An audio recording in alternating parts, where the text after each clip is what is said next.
and welcome to True Crime and Coke. I am your host, Eve, and as always, my co-host providing snoring sound effects in the background is Dixie.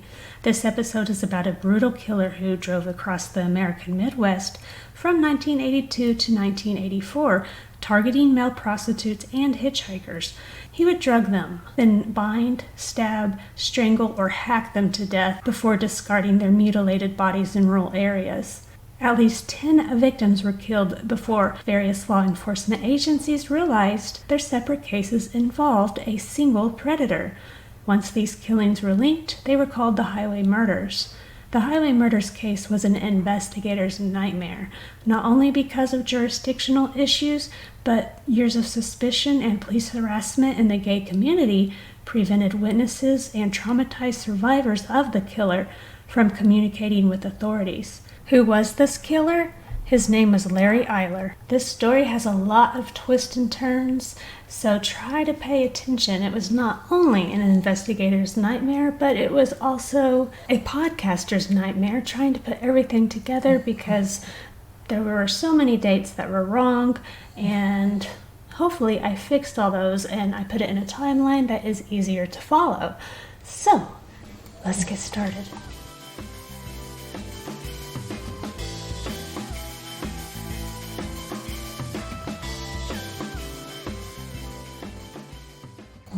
So who was Larry Eiler, besides the highway murderer?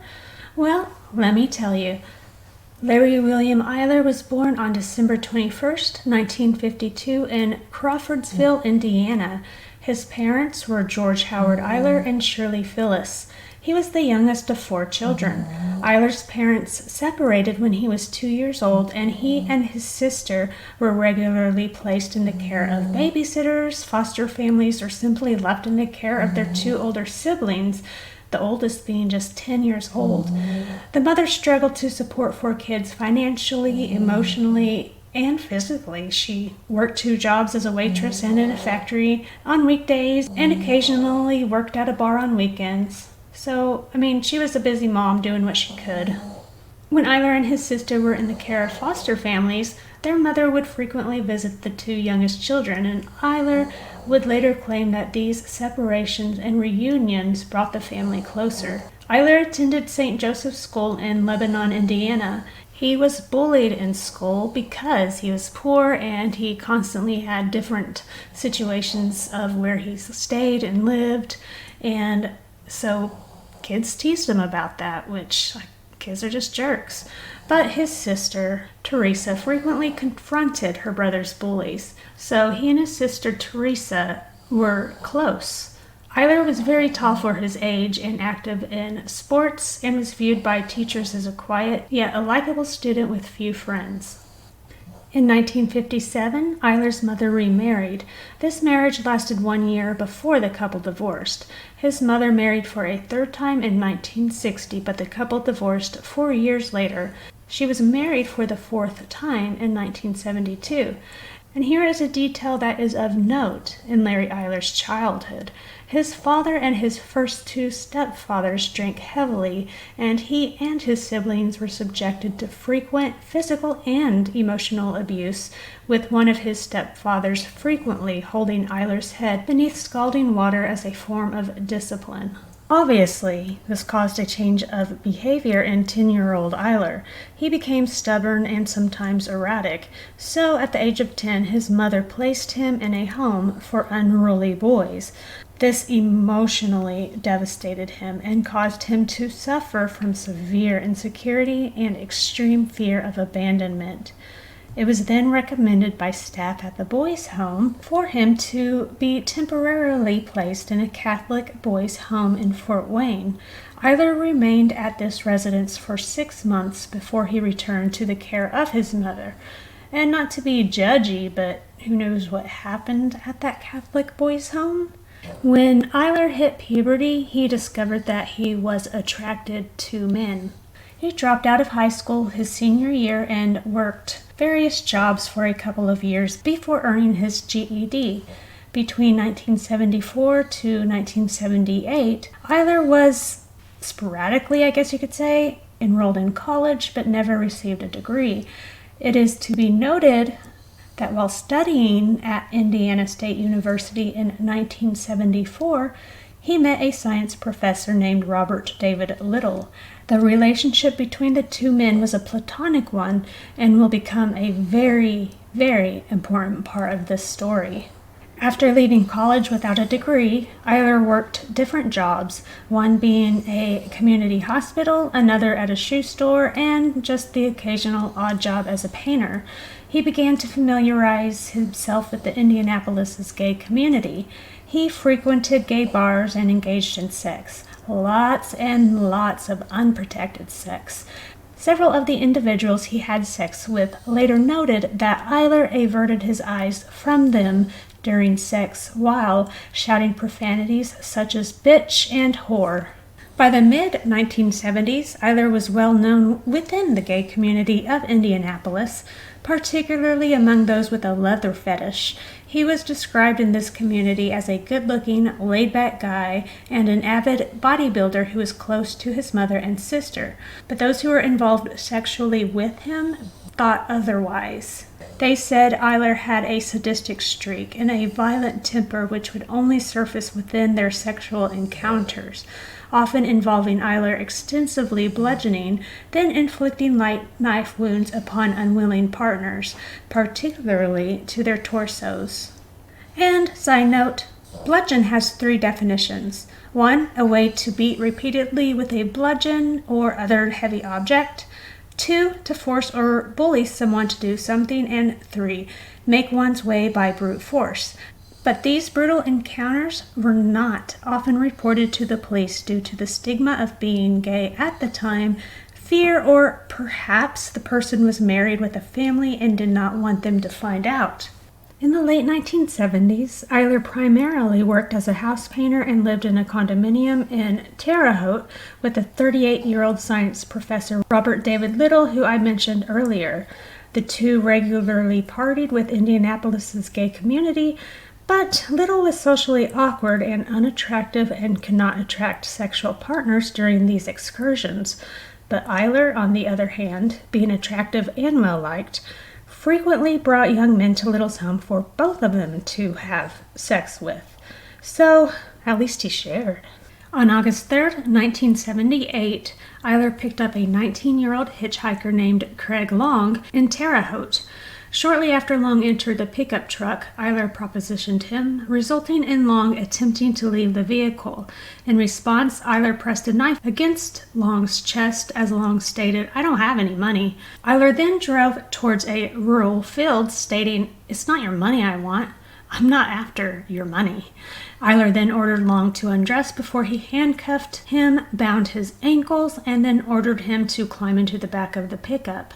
When Long attempted to flee from the pickup as Eiler undressed, Eiler chased after him as Long shouted, "You queer!" Eiler stabbed the youth once in the chest, penetrating his lung. Long slumped to the ground, pretending to be dead, and luckily Eiler was not a necrophile, so he left the scene. Then Long made his way to a nearby house where the occupants called 911 and paramedics and the police arrived to the scene. Shortly thereafter, Eiler returned to the site to see that the young man was not there, and it was pretty obvious by the flashing lights where he was. Eiler drove to the house where the flashing lights were, and while Long received first aid, Eiler casually walked up to the sheriff's deputy and offered the handcuffed key, claiming he had stabbed the young man accidentally. Eiler was arrested and taken into custody. A search of his vehicle recovered a hunting knife, a metal-tipped whip, a butcher knife, a further set of handcuffs, tear gas, and a sword. Eiler was later charged with aggravated battery, to which he agreed to plead guilty. A judge set his bond at $10,000, and since he was popular and well-liked, probably to those who did not meet his sadistic side, the $10,000 bail was quickly raised by friends. He was released out on bail on August 23rd, at which time Eiler's lawyers offered Long a check for $2,500 in return for his agreeing not to press charges. Long accepted the offer, and Eiler changed his plea to not guilty. Therefore, he was acquitted on November 13th, being fined $43 in court costs. And guess who paid Long the $2,500? Robert David Little. If Long did not drop his charges and accept the $2,500 payoff, 21 people could have possibly been saved. The $2,500 would put the value of each of Eiler's murdered victims at a mere $119 each. By August of 1981, Eiler was 29 years old and had formed a long-term relationship with a 20-year-old married man named John Dobrowolski. And I'm just going to call him John D. and his family the D family, because I am not going to be able to pronounce that last name every time. So, John D. lived with his wife, 2 children, and 3 foster children on North Greenview Avenue in Chicago, Illinois. And yes, you heard that correctly. Apparently, Mrs. Sally D. was tolerant of her husband's sexual preference and of the fact her husband's lover often stayed with them on weekdays, paying a third of the rent. Both Eiler and John D. were into masochism, and their sexual activity frequently involved Eiler binding his partner to devices before proceeding to beat and lash him as he hurled curses at John D.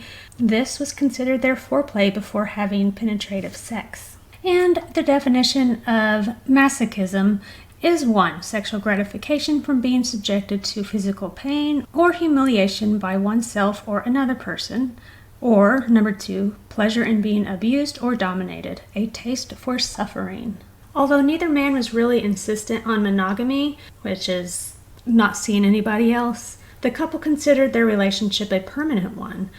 Nonetheless, Eiler constantly needed reassurance that he was the only man in John D.'s life, and the two were known to have frequently argued over Eiler's accusations of his lover's infidelity. Side note, remember, Eiler developed personal insecurities and a severe fear of abandonment as a 10-year-old child when his mother put him into a home for troubled youth and when he was sent to a Catholic boys' home. So because of that, that is probably why he had a need for constant reassurance and that he was always paranoid that John D. was seeing someone else. Sometimes the arguments that they would have would lead to John D. striking Eiler, and surprisingly, Eiler did not strike his lover back. So think what you want, that serial killers are incapable of love, but it is my opinion, because Eiler had a very violent side to him, yet didn't strike back. It makes me think Eiler must have truly loved John D., but it also proves Eiler would have had complete control of his emotions when he murdered. Occasionally, the couple's arguments were initiated by Robert Little, who made it no secret that he did not like John D. and that he resented the fact that he was in a long-term relationship with him. By 1982, Eiler was primarily working as a house painter in Illinois during the weekdays and living with his lover and his lover's family. He also worked at a liquor store in Greencastle, Indiana on Saturdays and stayed rent-free at his friend Robert Little's house in Terre Haute.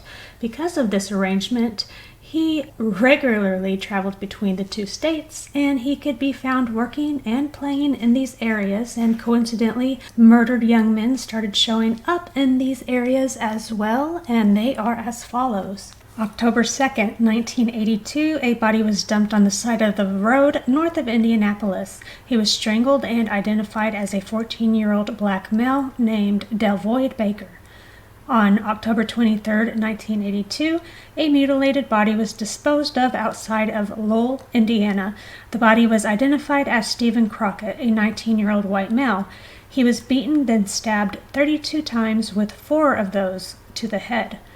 On November 4th, 1982, a 21-year-old man named Craig Townsend was drugged and beaten near Lowell, Indiana. He escaped his captor and goes to the hospital, but he flees from the hospital before detectives could complete their investigation of the assault. On approximately November 6, 1982, Robert Foley is found beaten and stabbed to death in a field northwest of Joliet, Illinois. And on December 25, 1982, a body was found near Lowell, Indiana, about 35 miles northeast of where Crockett was found. He remained unrecognized for nearly 7 months, but his identity was that of 25-year-old John R. Johnson. He vanished from a Chicago neighborhood 1 week to the day after Steve Crockett's body was found. On December 28, 1982, 2 more mutilated bodies were found by Indiana police. The first victim found that day was 23-year-old Stephen Egan, a white male who had left his mother's home in Terre Haute to watch a movie with his friends but never returned. Egan's body was discovered in woodland close to Indiana State Road 63. He had been slashed across the throat and stabbed repeatedly about the abdomen, leaving him disemboweled. He still remained tied up. Relatives called to identify the body and insisted that the white tube socks found on his feet in death were not a part of Egan's wardrobe.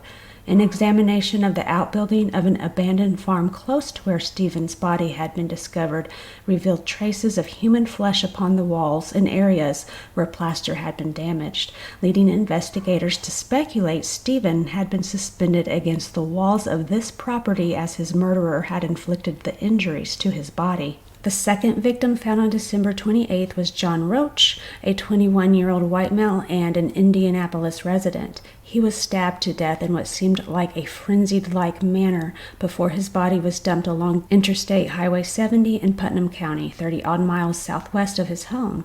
Police still had not recognized a pattern after even unknowingly speaking to the survivor, that was Craig Townsend. Police in Illinois and Indiana had no reason to connect the crimes. The FBI National Center for Analysis of Violent Crime would not begin computerizing records of unsolved murders until June 1984, so there wasn't an easy method to check similar crimes in different states. They were not connected until fate intervened. Since neither Vermilion nor Putnam counties had their own forensic pathologists, both victims, Stephen Egan and John Roach, were sent to Bloomington Hospital for autopsies to be performed by Dr. John Pless. Dr. Pless noted extensive mutilation upon Egan's abdomen, chest, and throat. Dr. Pless referenced the tremendous rage Stephen's killer had exhibited upon his victim in his autopsy report, adding a likelihood of there being more than one perpetrator in this murder, which, remember that part because that also comes into play later. Immediately after concluding Egan's autopsy, Dr. Pless conducted the autopsy upon the body of 21-year-old John Roach. Dr. Pless noted striking similarities in the injuries inflicted upon Roach and Egan, again noting multiple stab wounds to the victim's abdomen, upper chest, and throat, suggesting an overt rage exhibited by the perpetrator. The crimes, while not identical, were similar enough that Dr. Pless suspected a serial killer to be at large. Dr. Pless reported his suspicions to the Indiana police who, guess what, ladies and gentlemen of this podcast? They just wrote it off as if Dr. Pless was just being an alarmist. The killer's next victim may have been 22-year-old David Block, who was a white male and a recent Yale graduate who vanished on December 30th, 1982, while visiting his parents in Chicago's affluent Highland Park suburb. Block's new Volkswagen was recovered from the Tri-State Tollway near Deerfield, north of Chicago, and while he remained missing, authorities noted that Deerfield lies in Lake County, Illinois, 60 miles north of Lake County, Indiana, and the scene of John Johnson's death. By the time Block's skeletal remains were found near Zionsville, Illinois on May 7, 1984, advanced decomposition and exposure to the elements ruled out a definitive cause of death. Between March and April 1983, a minimum of 5 further victims between the ages of 17 and 29 were linked to the murderer. Many advocates within Indiana's gay community noticed the sudden increase in the number of disappearances and murders of young males within Indiana and Illinois. They thought it might be the work of a single person by early 1983. Although police had routinely raided gay bars and bookstores and continually filmed patrons of the gay bars and bookstores in efforts to identify movements of suspects, they came up empty-handed. So that month, a gay newspaper called The Works, in their own efforts to assist police because they felt like police were not really investigating it or looking into it as much as they should. They felt like an ostracized population that wasn't cared about. So, The Works created an anonymous telephone hotline and published an article speculating as to both the identity and motive of the perpetrator, whom they speculated struggled to accept his sexuality. With assistance from members of the gay community and the family of one murder victim, the editors of this magazine offered a reward of $1,500 for any information obtained leading to the arrest and conviction of the perpetrator. On April 8, 1983, 28-year-old Gustavo Herrera's body was found by a construction worker in Lake County, Illinois, near the Wisconsin border. He was a resident of Chicago's Uptown District. He was a father of two, but he also frequented local gay bars. Aside from multiple stab wounds, his killer had cut off Herrera's right hand and removed it from the scene where he was found. On April 15, 1983, another victim surfaced in Lake County, the youngest killed to date. He was Irvin Gibson, a 16-year-old white male, and he was found outside Lake Forest. Gibson's body was camouflaged with leaves, and he was found stretched out beside the lifeless body of a dog, which was also stabbed to death. Detectives noted that both victims, Herrera and Gibson, had been dumped near exit ramps for Interstate Highway 94. Finally, at this point, a coordinated task force was formed to unite all the different jurisdictions together. On the first day, the task force contacted the FBI National Crime Information Center, describing the method of murder and body disposal of the offender they were seeking, and requested police forces who had discovered any young male murder victims whose wounds matched the whole MO to contact them. And literally days later, investigators in Chicago reported that the body of an 18-year-old black teenager named Jimmy Roberts had been found with 35 stab wounds to his body, after which the killer pulled his pants down and rolled his body into Thorn Creek. The water had removed any signs of sexual assault. Both victims, 16-year-old Irvin Gibson and 18-year-old Jimmy Roberts, were linked to the manhunt for the same perpetrator, whom they now termed the highway murderer. On May 9th, a crucial discovery was found.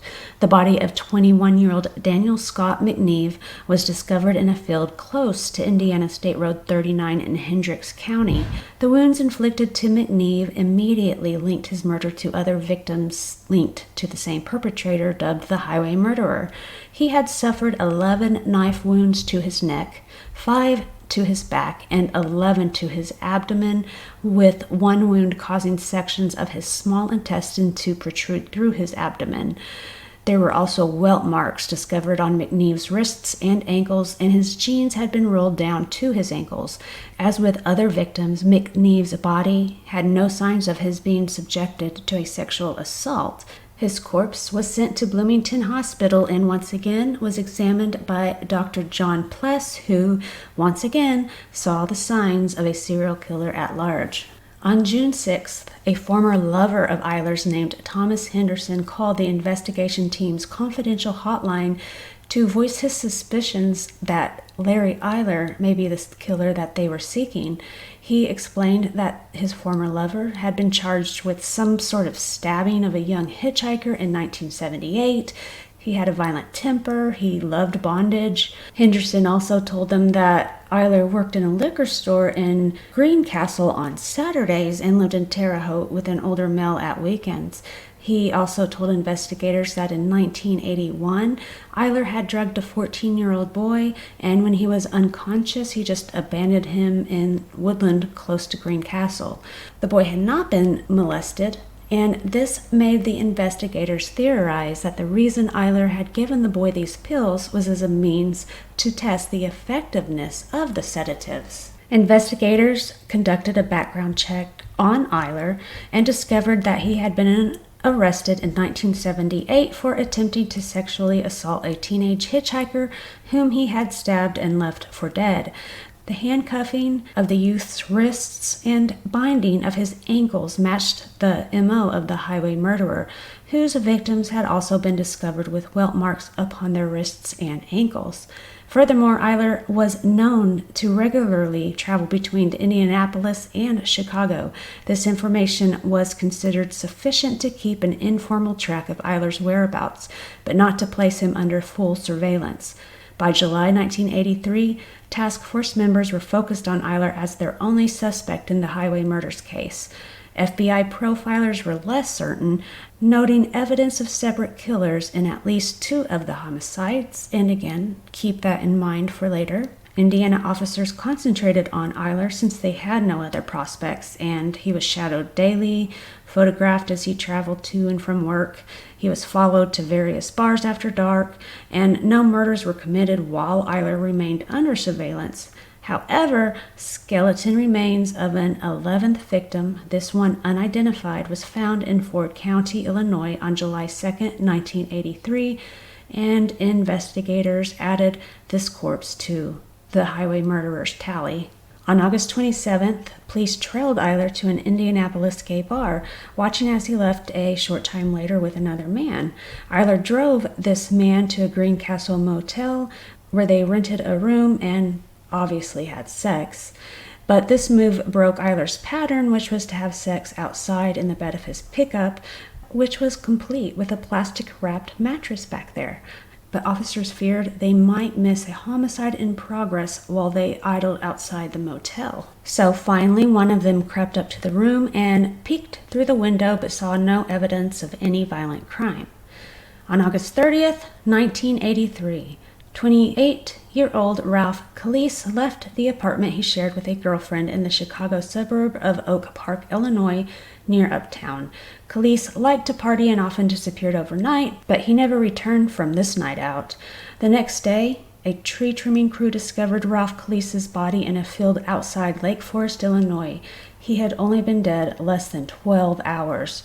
He had been stabbed 17 times with a butcher or hunting knife, with several wounds inflicted to his abdomen, causing sections of his small intestine to protrude through his body. His pants were pulled down to his ankles.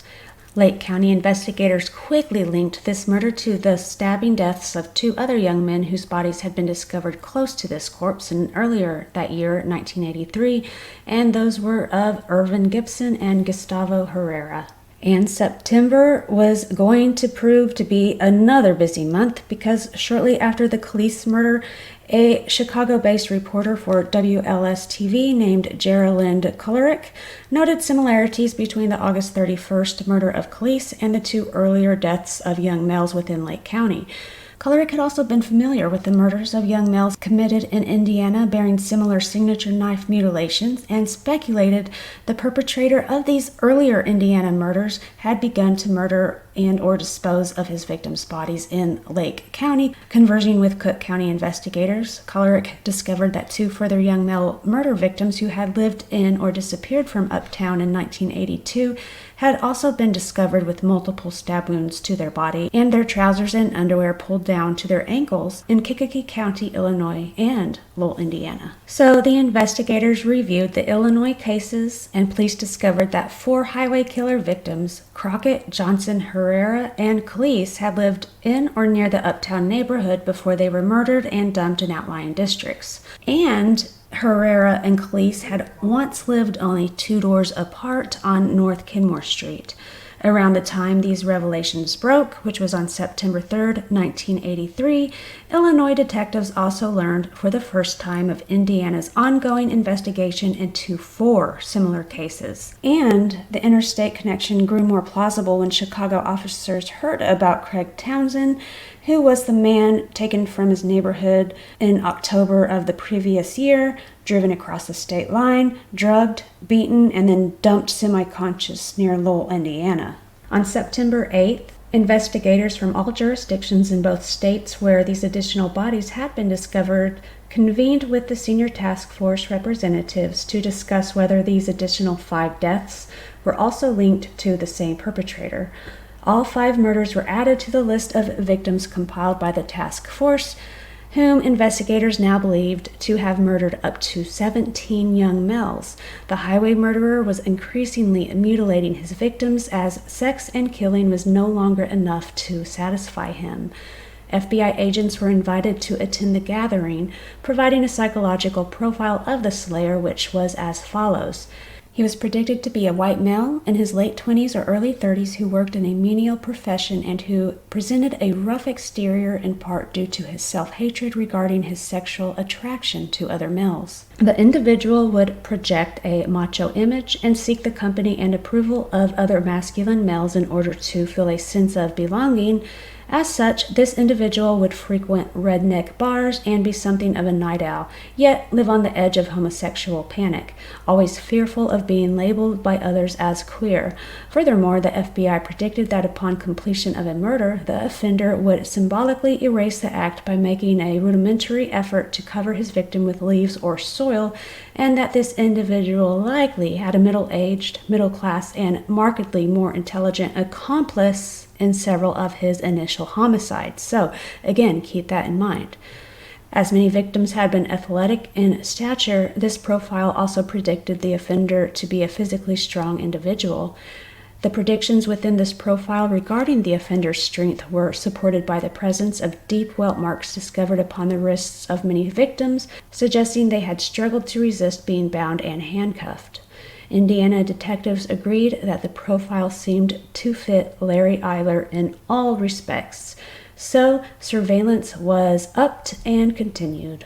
On September 30th, 1983, an Indiana highway officer sees Eiler's pickup truck parked on the side of Interstate 65. He sees two men heading out of the woods, with one of them appearing to be bound. Upon further investigation, Eiler's truck was searched, and some pretty damning evidence that linked Eiler to Khalees's murder were found. But if you thought that this would be the end of the story, since they had pretty damning evidence to put Eiler behind bars, you would be wrong. This story, my darlings, is just getting started. So I will end it here and recap everything on part 2, since this story is quite complex. So I will have part 2 out soon. If you like this podcast, please rate me 5 stars, tell your friends about me, and consider supporting me on Patreon. Check out my YouTube page and IG page, links posted on notes, or email me at truecrimeandcoke@gmail.com with any questions, comments, or recommendations. Until next time, have a good evening.